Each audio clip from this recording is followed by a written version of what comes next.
বন্ধুরা আইসিসির hall of ফেমে জায়গা পেয়ে কি বললেন ভারতের প্রাক্তন অধিনায়ক মহেন্দ্র সিং ধোনি। বন্ধুরা আপনারা যদি দেখতে চান তাহলে ভিডিওটি লাস্ট অবধি দেখতে হবে, চ্যানেলটিকে সাবস্ক্রাইব করে একটা লাইক দিতে হবে এবং নোটিফিকেশন বেল আইকন দাবাতে হবে। বন্ধুরা সোমবার আইসিসির হল অফ ফেমে অন্তর্ভুক্ত হলেন ভারতের প্রাক্তন অধিনায়ক মহেন্দ্র সিং ধোনি, যিনি দেশের হয়ে 3টি আইসিসি শিরোপা জিতেছে।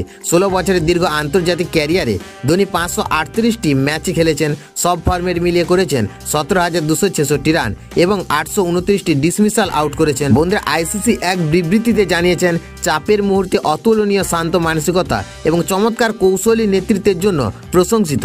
ধোনি সংক্ষেপিত ফরম্যাটে পথ প্রদর্শকের ভূমিকা পালন করেছে, দারুণ ফিনিশার, অধিনায়ক ও উইকেট কিপার হিসেবে তার যে অবদান বন্ধুরা সেটাই আইসিসির হল অফ ফেমে অন্তর্ভুক্তির মাধ্যমে সম্মানিত করা হয়েছে। বন্ধুরা এই সম্মাননা পাওয়ার পর প্রতিক্রিয়া জানাতে গিয়ে ধোনি বললেন, তিনি যে 11তম ভারতীয় ক্রিকেটার হিসেবে এই মর্যাদাপূর্ণ তালিকায় জায়গা পেলেন তা আজীবন মনে রাখবেন। ধোনি বলেন, আইসিসির হল অফ ফেমে জায়গা পাওয়ার আমার জন্য বিরাট সম্মানের।